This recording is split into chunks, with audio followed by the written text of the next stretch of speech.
Indo British advanced pain clinic నొప్పి మాయం surgery దూరం for appointments 9155515563.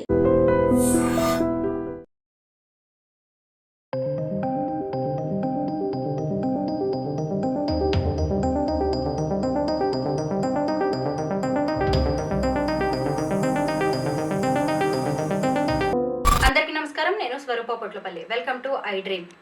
Folk singer Shruti ఆత్మహత్య కేసులో అనేక ఇంట్రెస్టింగ్ విషయాలు బయటకు వస్తూ ఉన్నాయి. ఇన్స్టాగ్రామ్లో పరిచయమైన వ్యక్తిని 20 రోజుల క్రితమే పెళ్లి చేసుకున్న శృతి ఇప్పుడు శవంగా మారిపోయింది. అయితే ఆమె 4 నెలల గర్భిణి అనే విషయం కూడా తెలుస్తోంది. అసలు ఆమెను ఎందుకు సూసైడ్ వరకు ఏ పరిస్థితులు తీసుకువెళ్ళాయి? డౌరీ హెరాస్మెంటే దాని వెనక ఉన్న కారణమా? ప్రస్తుతం నాతో పాటు పర్సనాలిటీ డెవలప్మెంట్ ట్రైనర్ రామ్ మెట్టు ఉన్నారు. ఆయనతో మాట్లాడదాం. రామ్ గారు నమస్తే అండి. నమస్తే అండి. మీరు కూడా చూసారు కదా శృతి కేసు, చాలా బాధగా అనిపిస్తోందండి. పెళ్ళై 20 రోజులు కూడా గడవక ముందే ఆ అమ్మాయి సూసైడ్ చేసుకునే దాకా వచ్చిందంటే ఎంతటి బాధాకరమైన పరిస్థితుల్ని ఆమె ఫేస్ చేసి ఉంటుందంటారు? డెఫినెట్గా అండి. తను డెఫినెట్గా చాలా ప్రెషర్కి గురై ఉంటుంది. వేరియస్ రీజన్స్ అండి. అంటే బయటికి చెప్తున్నారు ఏంటంటే it is because of dowry harassment అనేసి. So first of all dowry harassment ఎందుకు వస్తుంది ఇలాంటి అంటే ఈ రోజుల్లో కూడా like people are well educated, still dowry harassment ఎందుకు వస్తుంది అని అంటే చిన్నప్పటి నుంచి పేరెంట్స్ ఒక ఎక్స్పెక్టేషన్ పెట్టుకుంటారండి. అది మారాలి. ఫస్ట్ ఆఫ్ ఆల్ ఏంటంటే నాకు మగబిడ్డే కావాలి, ఆడబిడ్డ వద్దు, నాకు మగబిడ్డ కావాలి అనే ఒక ప్రయారిటీ ఉంటుంది. ఈ ప్రయారిటీ ఎందుకు వస్తుంది అని అంటే నాకు ఒక మగబిడ్డ పుడితే వాడు పెద్ద అయినాక పెళ్లి చేసుకొని కట్నం ఇంటికి తీసుకొస్తాడు అనే ఒక ఎక్స్పెక్టేషన్ చిన్నప్పటి నుంచే ఉంటుంది మోస్ట్ ఆఫ్ ది పేరెంట్స్ దగ్గర. సో ఈ ఎక్స్పెక్టేషన్ ఉండడం వల్ల ఏమవుతుంది అని అంటే స్పెషలీ వెన్ లవ్ మ్యారేజెస్ వచ్చినప్పుడు ఈ డౌరీ అనేది అరేంజ్ మ్యారేజ్ సిస్టంలో అంటే సమ్ హాఫ్ నెగోషియేషన్స్లో వాళ్ళు అది ఎంతో కొంత దే గెయిన్. బట్ ఈ లవ్ మ్యారేజ్కి వచ్చేసరికి ఏంటంటే అమౌంట్ ఏదో డౌరీ అనేది రాకపోవడం వల్ల పెళ్ళైన తర్వాత ఈ హెరాస్మెంట్ అనేది మొదలవుతుంది. ఈవెన్ టుడే ఇది మొదలవుతుంది ఎందుకు అంటే because of the expectation that they had on the male child. So first of all ఆ ఎక్స్పెక్టేషన్ అనేది ఉండకూడదండి. ఈ కేసులో కూడా అదే అయింది. ఏంటంటే ఆ అబ్బాయి పెళ్ళైన తర్వాత ఎంతో కొంత డౌరీ వస్తుంది అని వాళ్ళ పేరెంట్స్ ఎక్స్పెక్ట్ చేశారు. కానీ వీళ్ళిద్దరూ ఇంట్లో చెప్పకుండా పెళ్లి చేసుకోవడం వల్ల దాన్ని యాక్సెప్ట్ చేయలేకపోయారు ఫస్ట్ ఆఫ్ ఆల్. రెండోది యాక్సెప్ట్ చేసినా కూడా నువ్వు డౌరీ తీసుకొస్తేనే నువ్వు ఇంట్లో ఉండడానికి ఉంది, లేదంటే వీలు లేదు అని చెప్పడం వల్ల ఆ అమ్మాయికి ప్రెషర్ వచ్చేసింది ఒకటేసారి. లైక్ ఇప్పుడు వాళ్ళ ఇంట్లోంచి వచ్చేసింది, ఇక్కడ వీళ్ళ ఇంట్లో ఉండడానికి వీలు లేదు, నువ్వు డౌరీ తీసుకొస్తేనే అని అంటున్నారు. ఈ అమ్మాయికి ఇంకేం చేయాలో అర్థం కాక దట్ ఈస్ వెన్ ఇంకొక ఆప్షన్ లేదు అనుకుని తను సూసైడ్ వైపు షీ ఆప్టెడ్ ఫర్ సూసైడ్ అండి. ఇప్పుడు శృతి పెళ్లి చేసుకున్న దయాకర్ గురించి కూడా మనం మాట్లాడుకోవాలి. అతను ఒక క్యాబ్ డ్రైవర్. ఈ అమ్మాయి కూడా ఇప్పుడిప్పుడే పేరడీ అలాగే ఫోక్ సాంగ్స్ తో ఫేమస్ అవుతూ ఉంది. అంటే ఇప్పుడిప్పుడే వాళ్ళు కెరీర్ స్టార్ట్ చేస్తున్నారు. అలాంటి వాళ్ళు ఇప్పుడు జస్ట్ ఇన్స్టాగ్రామ్ లో పరిచయం, ఆ తర్వాత పెళ్లి చేసుకున్నారు. అంటే వాళ్ళిద్దరి మధ్య పెద్దగా ఎక్కువ అనుబంధాలు లేకపోవడం కూడా ఈ సూసైడ్ కి కారణమయ్యొచ్చు ఉండొచ్చు అంటారా? అది కూడా ఒక పాసిబిలిటీ అండి. ఇంకోటి అంటే ఇక్కడ మోస్ట్ యంగ్స్టర్స్ ఆలోచించాల్సింది ఏంటంటే ప్రయారిటీస్ని కరెక్ట్గా పెట్టుకోవడం ఇంపార్టెంట్ అండి. ఇప్పుడు చూడండి, ఆ అమ్మాయి రీసెంట్గానే ఫేమస్ అవడం స్టార్ట్ అయింది. Like Instagram through or reels చేసుకుంటూ ఫేమస్ అవడం స్టార్ట్ అయింది.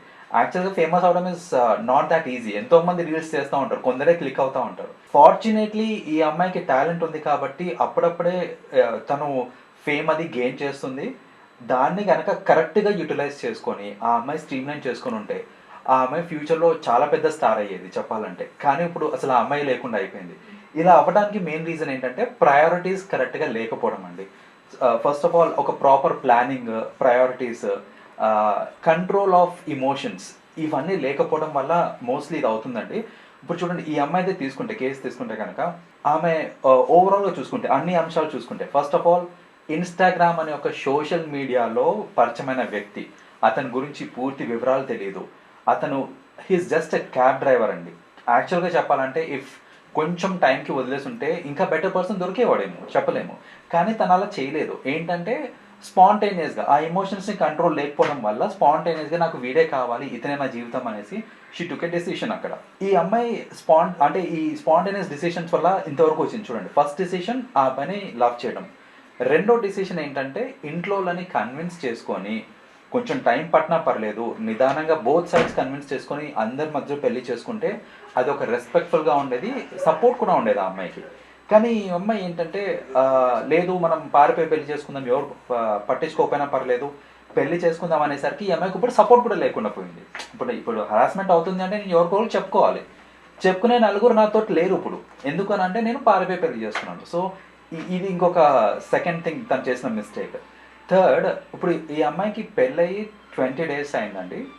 బట్ ఫ్యాక్ట్ ఏంటంటే it is almost about 4 months pregnant ఉంది తను. అంటే she did not even have, అక్కడ కూడా ఇమోషనల్ కంట్రోల్ లేకపోవడం వల్లనే she was initially pregnant. And తర్వాత ఇంకా నాకు ఇంకో ఆప్షన్ లేదు, బికాజ్ నేను ఆల్రెడీ ప్రెగ్నెంట్ కాబట్టి ఇతన్నే పెళ్లి చేసుకోవాలి అనే స్టేట్లోకి వెళ్ళిపోయి పెళ్లి చేసుకున్నాక ఎంత హెరాస్మెంట్ చేసినా ఇంకా ఆమెకి ఇంకొక ఆప్షన్ లేదు, because she is pregnant, she is married to someone, నాకు సపోర్ట్ లేదు, బట్ హెరాస్మెంట్ అవుతుంది, ఎవరికి చెప్పుకోవాలో అర్థం కాక దట్ ఈస్ వెన్ సూసైడ్ చేసుకున్నాను తను. అవును, వీళ్ళిద్దరు పెళ్లి చేసుకున్నప్పుడు కూడా ఈ అమ్మాయి పేరెంట్స్ కానీ రిలేటివ్స్ ఎవరూ రాలేదు. ఇప్పుడు కొత్తగా కట్నం అనే డబ్బులు ఎక్కడి నుంచి తీసుకొచ్చి ఇవ్వగలదు? పైగా ఇద్దరికి కూడా పెద్దగా ఇన్కమ్ సోర్స్ కూడా ఏం లేనట్టుగా కనిపిస్తుంది. ఈ ప్రెగ్నెన్సీ అనేది కూడా భయపెట్టి ఉంటుందేమో. ఇన్ అ వే అది కూడా భయపెట్టి ఉంటుందండి. ఎందుకంటే ఎవరికి తెలిసి ఉండకపోవచ్చు ఈ విషయం, that she is pregnant by 4 months అనేసి చాలా మందికి తెలిసి ఉండకపోవచ్చు. ఇప్పుడు తనకి ఆ ప్రెషర్ కూడా యాడ్ అయి ఉంటుంది. ఏంటంటే ఇప్పుడు చూడండి, నువ్వు నన్ను ప్రెషరైజ్ చేస్తున్నావు, నాకు నువ్వు వద్దు, నేను ఇంకో దగ్గరికి వెళ్ళిపోతాను అనే ఆప్షన్ కూడా లేదు ఇప్పుడు ఈ అమ్మాయికి. ఎందుకంటే she is already pregnant. So తను ఏంటంటే మెంటలీ ఫిక్స్ అయిపోయి ఉంటుంది, నాకు ఏదైనా బతుకన్నా సావన్నా ఇక్కడే, ఇదే ఇంట్లో అనేసి, ఆర్ ఇదే ఫ్యామిలీ నీతోటే అని తను మెంటలీ ఫిక్స్ అయిపోయింది. బట్ అటునుంచే టార్చర్ వచ్చి అటునుంచే సపోర్ట్ రాక ఈ అమ్మాయి ఏంటంటే నాకు నువ్వే సపోర్ట్, నువ్వే దిక్కు అని చెప్పి ఇంట్లో వాళ్ళందరినీ కాదనుకుంటూ వచ్చిన తర్వాత తను తీసుకున్న డిసిషన్ తప్పని అది later she realized it, of course. కానీ ఇప్పుడు సపోర్ట్ అనేది లేదు తనకి, because she has already committed it.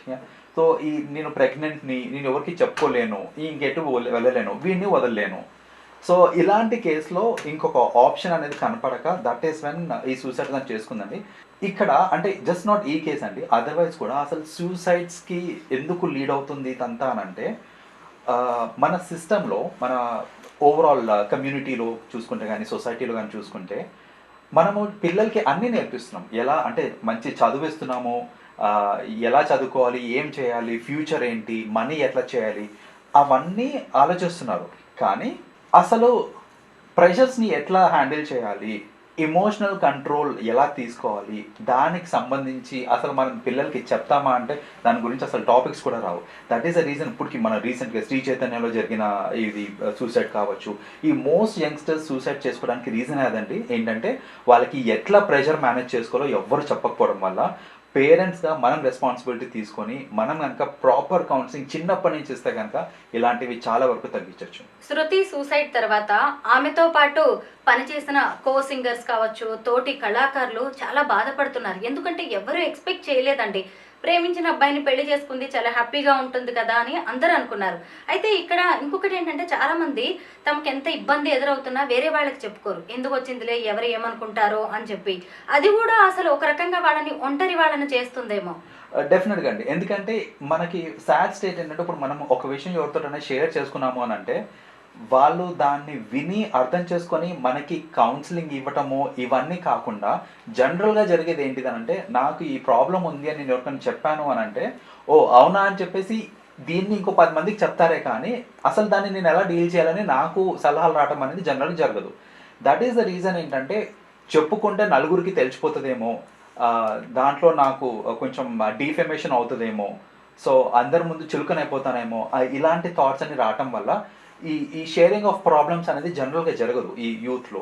So అలా ఎవరితోటి షేర్ చేయలేక ఆ ఒత్తిడి పెరిగిపోయి ఇంకా ఆబ్వియస్లీ అది తట్టుకోలేని సిచ్యువేషన్లోకి వచ్చేసిన తర్వాత చలో let us end the life here అనేసి ఆ స్టేజ్కి వెళ్తుంది. So this is also something we have to understand. ఏంటంటే మనకి అట్లీస్ట్ గవర్నమెంట్ నుంచి అనేది సపోర్ట్ రావాలండి, that if someone is having some pressure, ఒక toll free number which has to be advertised. ఇప్పుడు మనకి తెలుసు 102 తెలుసు, 100 తెలుసు, 101 తెలుసు, ఈ 3 తెలుసు. కానీ నాకు ప్రెషర్ ఉంది, నేను ఎవరితోటైనా మాట్లాడాలి, నాకు కౌన్సిలింగ్ కావాలంటే నెంబర్ ఏంటంటే తెలియదు మనకు. సో ఇలాంటి ఒక ఏదన్నా టోల్ ఫ్రీ నెంబర్ తీసుకొచ్చి ఇలాంటిది ఏదన్నా తీసుకొని వస్తే గవర్నమెంట్ కూడా it will be definitely benefiting the society అండి. రామ్ గారు, మీరు పర్సనాలిటీ డెవలప్మెంట్ ట్రైనర్గా ఎంతో మంది యూత్ని చాలా దగ్గర నుంచి చూస్తూ ఉంటారు. అయితే కొంతమంది ఏంటంటే నా జీవితం నాది, నా ఇష్టం వచ్చినట్టుగా నేను ఉంటాను, ఎవరేంటి అనుకుంటే నాకేంటి అని ఇలాగా వదిలేసి ఉండలేకపోతున్నారు, టేక్ ఇట్ ఈజీగా తీసుకోలేకపోతున్నారు. ఎందుకు యువత కొంతమంది ఇలా ఆలోచిస్తున్నారంటారు? సో బేసిక్గా ఇది దానికేనండి. ఎందుకంటే స్పెషలీ యంగ్స్టర్స్లో చూస్తుంటాం మనం. ఇది ఏంటంటే నా లైఫ్ నా ఇష్టము, ఎవరేం చెప్పినా నాకు సంబంధం లేదు, నాకు ఇది కావాలి, నేను ఇలాగే చేస్తాను అని అనుకుంటారు. ఆ టైంలో ఏంటంటే అన్నీ నాకే తెలుసు అనే ఒక థాట్ ప్రాసెస్ వస్తుంది మనకి. సో పక్కన వాళ్ళు చెప్పేవి పెద్దగా పట్టించుకోండి. స్పెషల్లీ పెద్దలు చెప్పేటప్పుడు ఏంటంటే ఆ జనరేషనల్ గ్యాప్ ఏదైతే ఉంటుందో, because of the generational gap, నువ్వేంటే నాకు చెప్పేది, లేకపోతే నువ్వు చెప్పేది నీకు తెలియదులే, నువ్వు అర్థం చేసుకోలేవు నా సిచ్యువేషన్, ఇవే మోస్ట్లీ నేను చూస్తుంటాను యంగ్స్టర్స్లో. వాళ్ళు ఏంటంటే వాళ్ళ పేరెంట్స్ వచ్చి కంప్లైంట్ చేస్తుంటారండి.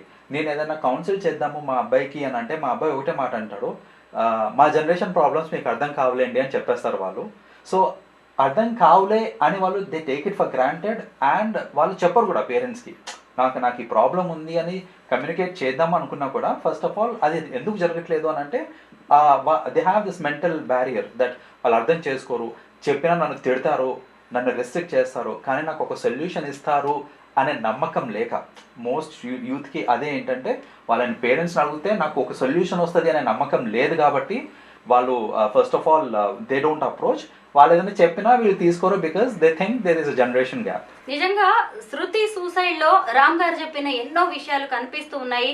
కొంతమందినైనా ఆమె ఎవరినైనా తనకి క్లోజ్ గా ఉండే వాళ్ళని అప్రోచ్ అయినా బాగుంటుండే ఈ సూసైడల్ టెండెన్సీ ఉన్నప్పుడు. అలాగే ఈ డౌరీ హెరాస్మెంట్ కావచ్చు, అత్తమామలు, కొత్త వ్యక్తులు, వాళ్ళందరితో ఆమె మింగిల్ కాలేకపోవడం, ఇలా అనేక అంశాలు ఆమె తన చావును తానే రాసుకునేలా చేసినట్టుగా కనిపిస్తుంది. థ్యాంక్ యూ రామ్ గారు. థ్యాంక్ యూ అండి.